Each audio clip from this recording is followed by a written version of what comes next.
If you have kept up with me in the past, you're probably familiar with the fact that I spent a good amount of time digging deep into Tom O'Neill's book Chaos and looking into a few inaccuracies when it came to the chapter concerning Terry Melcher. Now, usually I would actually be very intrigued by criticism in terms of forming my story and creating a well-rounded character. I believe that identifying flaws and negative traits are perfect for character development when you're crafting your protagonist because it makes them more human. But unfortunately, and I have to say this because I don't want to make it seem like I'm just defending someone to death because I'm writing about them. If anything, I would be open to seeing, bad things. But unfortunately, what remains to be the case is the fact that we have to remember these people's roots. And Tom O'Neill is a gossip columnist who spent, most of his career writing gossip columns and selling stories. So his goal is not to tell the story, but to sell it. And I spent a good amount of time digging into the chapters, looking into things, as well as inconsistencies, ridiculous inconsistencies to the point where this is clearly someone who I would doubt that this person has a college education and a college degree, if I'm entirely honest, just from the way that he writes and forms his arguments, rambles, and doesn't really provide any evidence, analysis, explanation. Even when he's looking at sources, he's not really considering whether something is a primary source or a secondary source, which is crucial in order to understand how objective or subjective a source really is in reality, because it's all about where the source is coming from in order to understand how biased it is or not. And I did actually make two videos based on two threads I made on Twitter years ago in 2021. On how Tom O'Neill wrongs Terry Melcher in his book Chaos. And I never got around to making the third episode. Um, the third, the third video, rather. So I'm just going to briefly talk about this in this video. So it's not going to be as um, helpful in that I'm not going to be creating an edit where you can see things. I don't have the two books currently on me. So everything is just based on notes that I have saved over the years.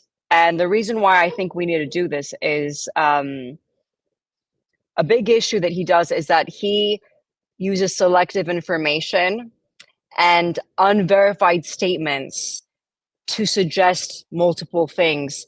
One of the biggest arguments that he made in this book was that Melcher committed perjury and lied under oath during the 1971 trial relating to Charles Manson, and I believe the Tex Watson trial. But the thing is, this is a serious accusation, and unfortunately, Terry Melcher's reputation was harmed as a consequence. But especially considering O'Neill's lack of understanding of what constitutes perjury in California, I felt that I felt that it was important to address those things. He alleges that Melcher's interactions with Bugliosi, the prosecutor of the Manson trial, and DiCarlo, one of Manson's men who was a drug dealer, were concealed from the trial to imply deceit. But omitting details that do not serve the case doesn't amount to perjury. If anything, it falls under agenda setting, which is a standard practice in trials and academic research alike. If something doesn't fit your narrative, you're just going to exclude it because you don't have time to look into everything. So he also pointed out to Bugliosi's crossed out notes. Yes, something that you should know is that Bugliosi everything was handwritten. All the notes, all the research, everything that he did to handle after he was assigned to the Manson trial in 1969 onwards, everything was handwritten. This man did not even use a typewriter. And I think his crossed out notes don't suggest anything deviant, which is what Tom O'Neill's, you know, what he was fighting for, um, because he wanted to create a bestseller and overtake Helter Skelter and debunk Helter Skelter as some myth. Helter Skelter wasn't a myth. This guy prosecuted the Manson family. And, additionally, I think these crossed out notes, it just goes to show that they weren't deemed crucial for the case, especially with Bugliosi's primary goal being Manson's conviction. That's what he was fighting for. And, according to California law in general, perjury involves knowingly providing false evidence, of intentionally misidentifying a suspect, among other serious offenses. And I believe that I had a look at Terry Melcher's 1971 testimony, like script, or at least extracts of it, and it aligns with legal standards. I mean, he correctly identified Manson when he was asked. He provided details of his encounters, and he accurately stated when he last saw Manson. So what I want to talk about is that, okay, so in this case, in the extracts from the 1971 trial, he's asked about the suspect, and he identifies him, the suspect being Manson. He provides real details on the visits, so he's not lying about anything. And I think what Tom O'Neill kind of didn't realize and try to form this argument on perjury was the following. So there's a point where Terry is asked during his testimony, when was the next time you saw Manson? Not when was the last time. So, when I think a big issue was that Terry actually met with the Manson family twice, 2 to 3 times after the Manson crimes in 1969. And there were a lot of threats going on. He was actually willing to fight Manson. And I can say this not just through hypnosis research, but very luckily, there is a interview that Manson gave in jail where he actually talks about this and talks about how Terry wanted to fight him and how he didn't want to fight because he was just being a coward about it. And he asked someone else to go fight him because he didn't want to fight him. So what Tom O'Neill tried to do was frame Terry in such a negative light to make him look guilty, as if he was connected to the crime somehow. And try to form an argument around perjury. But the thing is, Vincent Bugliosi simply asked Terry, when was the next time you saw Charles Manson? Not when was last time. So the devil is in the detail. And for the record, I know that people aren't going to be interested in looking into his testimony and transcript, but he didn't give any false information on the events or on the people. And something that Tom O'Neill does is that he claims that Terry Melcher did not know of Tex Watson. So in Melcher's 1971 testimony, this is what it indicates. Terry recognizes Watson. He describes his appearance, and he even discusses changes being made to his appearance. So going from the long hippie to getting a Beatles boy haircut when he flew into Texas before he got back into California to go to trial and stuff, to have that clean boy cut, and you can search pictures and see for yourself. So here's another thing. Terry Melcher was a potential Manson victim, if you look at things carefully, considering that he previously resided at Cielo Drive, and he was put under sedation for the trial. Okay, so witnesses that are sedated and are taking medication and pills are taken into account by the court. Therefore, they're not asked many questions, and answers aren't taken into strong consideration because sometimes the effects of sedative drugs have they can really affect the witnesses' responses.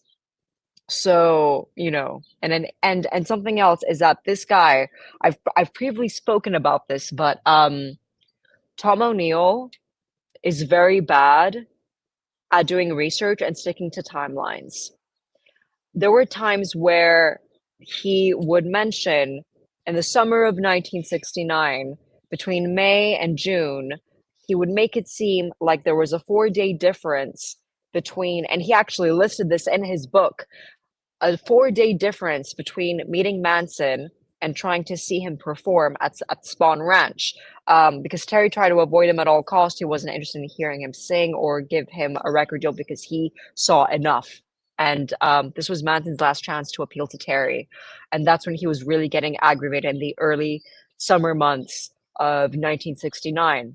So Tom O'Neill in his book makes some argument, which I can't remember, but I distinctly remember he highlights a 4-day difference. I Googled 1969 calendars to actually confirm the difference, just to make sure I wasn't mistaken. And any 1969 calendar will identify, based on the dates that were provided, a 20-day difference. So this man has written a book and has made these errors. These errors are unacceptable. And they're unacceptable. Okay? So you have to remember that this is a gossip columnist. And if you actually read the chapters and have decent critical thinking skills, you will feel sorry for this man for his inability to write, because this isn't just about forming arguments. This is about writing. Okay? This is about clear structure. Sometimes with good writing, you're indicating that you have a clear mind, not necessarily clear conscience, but you try your best to just be objective and see things from a non-judgmental place, from a very clear place. So then you can make observations without, personal ties or subjectivity, but trying to be as objective as possible and seeing things for what they are and with a more open mind, which means being 10% more critical of people you agree with and 10% more open-minded of someone that you would usually disagree with, to just, keep yourself more open. So the thing is, he lies a lot, okay? Tom O'Neill lies a lot. In an interview that O'Neill conducted with Ariel Wessler for his book, he claims that Terry Melcher threatened to throw my briefcase off his roof. He said this in an interview. This was a recorded interview in front of a live audience. It's on YouTube. It was a very long interview. I won't be able to find the exact mark, but I'm quoting him exactly as to what he said. Now, in his book, O'Neill himself writes, so he contradicts his own self. He says, Melcher leaned forward. I really like you, he said, looking me in the eye. If I didn't like you, I'd take your briefcase and throw it off the balcony, okay? I happen to like you, so I hope you'll be fair, okay? This was Terry Melcher's real statement. Again, I can't really say real because O'Neill's point of view and perspective is not really accurate. I mean, we're dealing with a very unreliable narrator, I think. But I think if that was the case, and he just said, I know I really like you. If I didn't like you, I would. And then goes off in an interview and says he threatened to throw my briefcase off his roof. The narration is more or less blurred. And, by alleging in a press interview with Ariel that Melcher threatened to throw his briefcase off the roof, sorry, because they went on the roof. They went on the roof. So O'Neill reveals to us that he contradicts his own claims. And this is proof that O'Neill, which should be no surprise, by the way, a gossip columnist, fabricates his own stories, and that he is the one out here who is truly stretching the truth.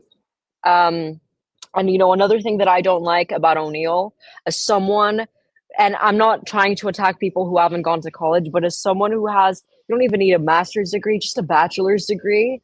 Um, he goes on to produce fantasy prone and narrative statements to fill in the blanks after this encounter. And I'm strongly against narrative statements because it just feels like storytelling. If you're going to form an argument and make all these claims about someone and say that they committed perjury and all of that, you're going to have to provide analytical evidence. Actually, no, sorry, analytical statements. So really analyze what you're saying, because this narrative storytelling is actually brainwashing, because you're telling people what to think, not how to think. And I think it's time that we all start thinking for ourselves. The things that he says, that sounds like a threat. I said, well, that's subjective. And then he says, it was the truth, of course, that Melcher had the means to follow through. This is not factual. This is a personal opinion. You're failing to comply to a statement that is an absolute truth. He could try to sue me. He could lead up and toss my papers, all photocopies, from his rooftop.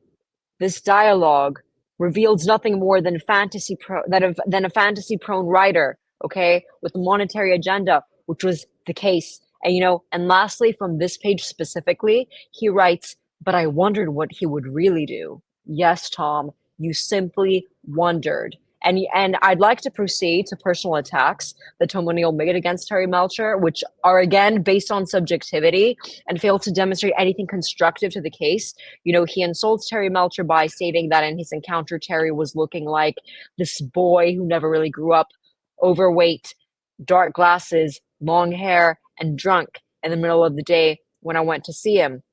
Now, look, history likes to remember Terry Melcher as an alcoholic from all the social parties and networks with entertainment industry players. This assumption is one which is quite inevitable. And Terry Melcher was often seen at local clubs when he escaped to London in the early 70s.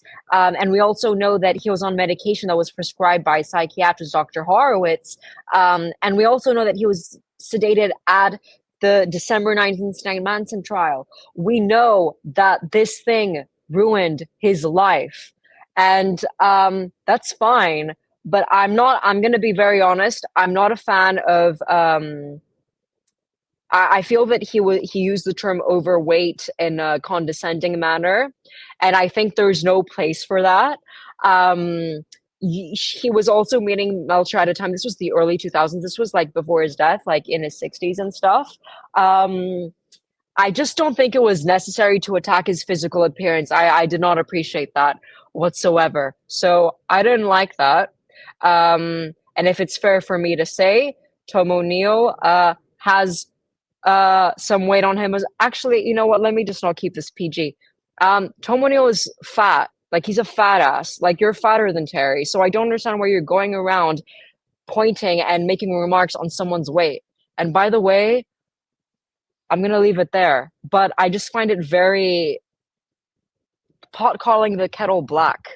I don't understand why you're attacking his weight, and why attack something else. Find something better to attack on. Maybe try fabricate more lies. Come on, you're a gossip columnist. Surely there's a better way to sell a story. But let's not talk about that. I want to talk about the fact that I want to go back to perjury, because I think this was the most serious accusation. Okay.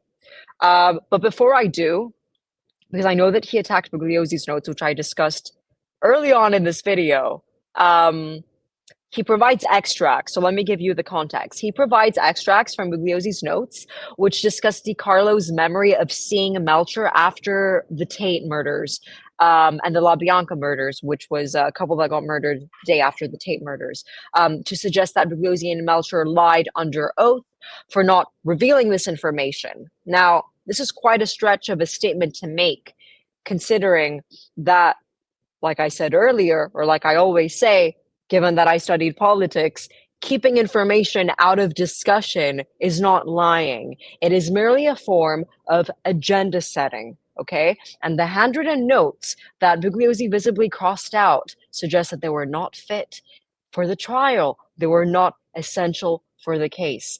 Lawyers demonstrate a narrative that best serves their case or agenda. Okay? So, if we take that into consideration, Vincent's goal was to push Manson for the death penalty.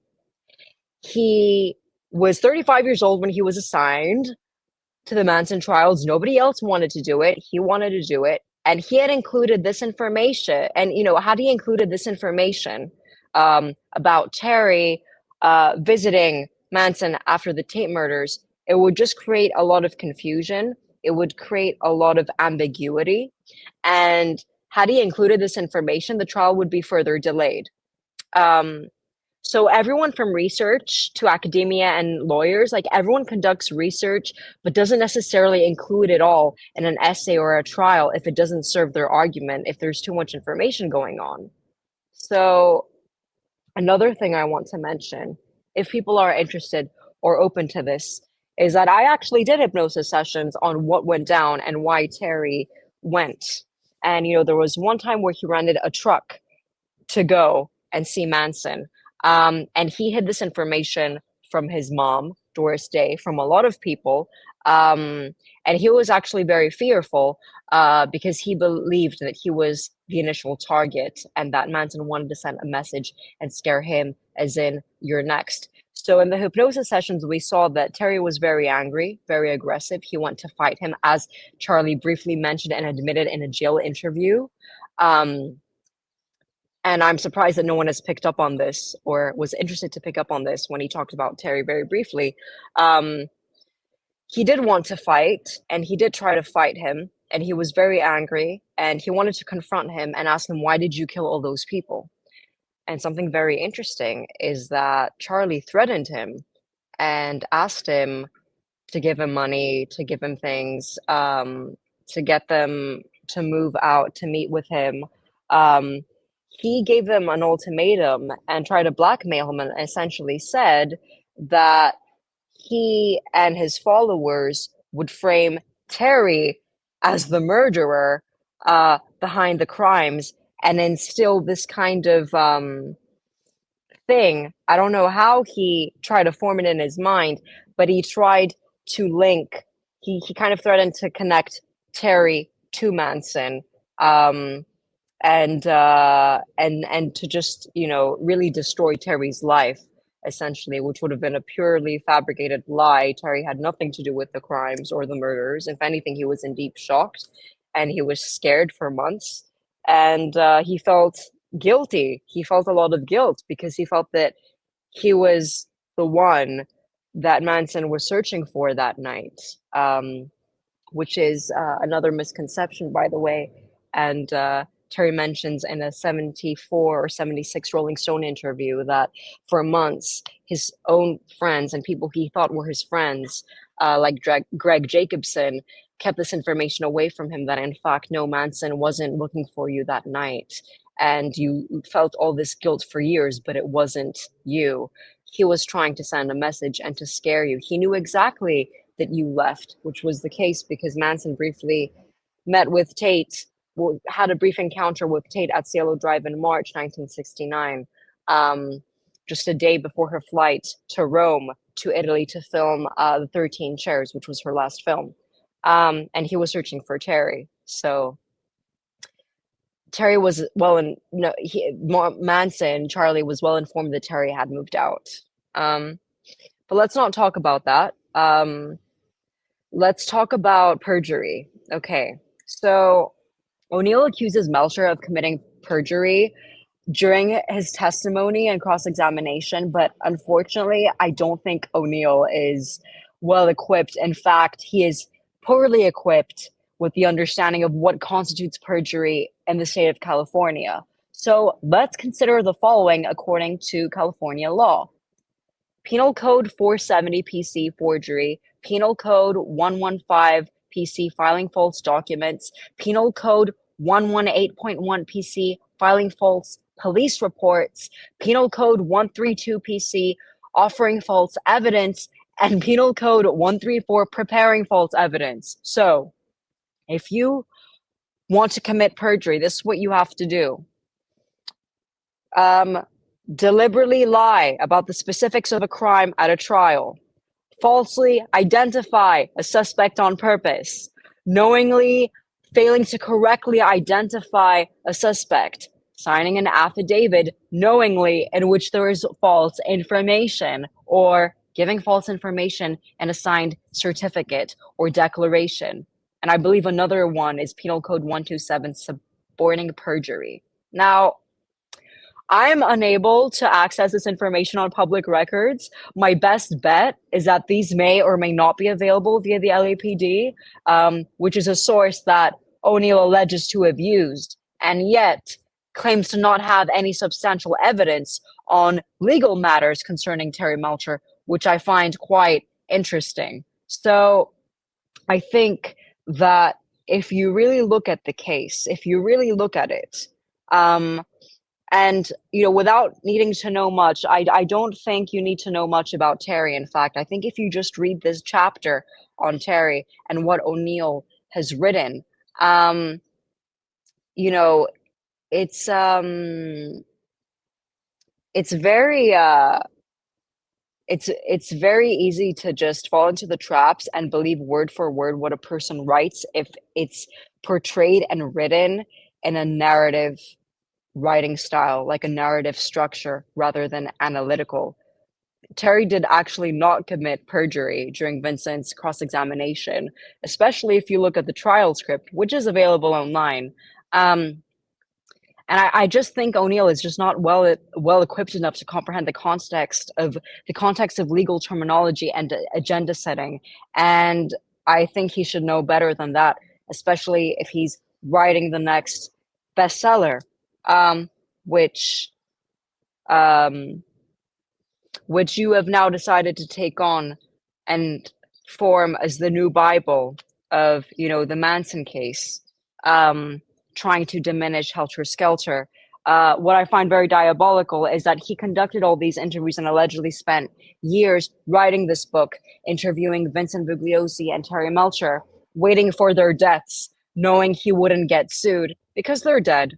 They're dead now, and their families are not going to deal with this. And back to the alcoholic statement, this predetermined assumption of Terry Melcher as an alcoholic, the last final attack that Tom O'Neill could form, because he had no other substantial arguments. He had to attack his weight, call him overweight and an alcoholic, and long hair and drunk in the middle of the day. Well, okay, so you know this predetermined assumption of Terry being an alcoholic is inevitable.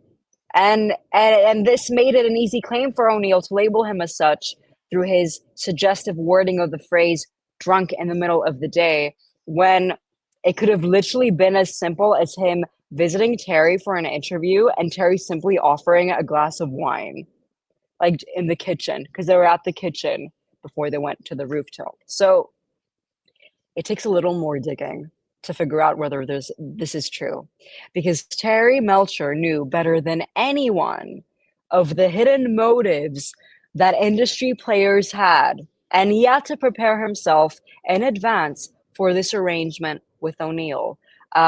Whether Terry Melcher truly consumed large quantities of alcohol is something we will never know. But even if we made claims that he wasn't an alcoholic, nobody would ever believe that narrative, because that's how people remember him, as an alcoholic. And the thing is, you need to remember that Terry Melcher was going to the Sunset Strip, to the Troubadour, I guess, as well, but mostly to the Whiskey A Go-Go, a music venue which still exists in Los Angeles, to scout talent. And he would go with Dennis Wilson and Greg Jacobson. They were labeled the Golden Penetrators because they painted their limousine, or Ferrari, was it, gold, and they tried to get with as many girls as possible. But Terry was more into in scouting talent. And what's funny is that talent was anywhere. It could even be someone on the streets and nearby. He was that open, which makes such a great catalyst for what he is to find eventually, who is Charles Manson, who was literally off the streets. So he would go to these music venues, but he would scout for talent. And Terry is a very astute character, very astute, very strict, very sharp judgment, the way he sees and eyes people. Okay, we're dealing with someone who's, um, very detail oriented, and unique, and had his own style and his own rhythm, a bounce in his step, the way he walked and moved into the world.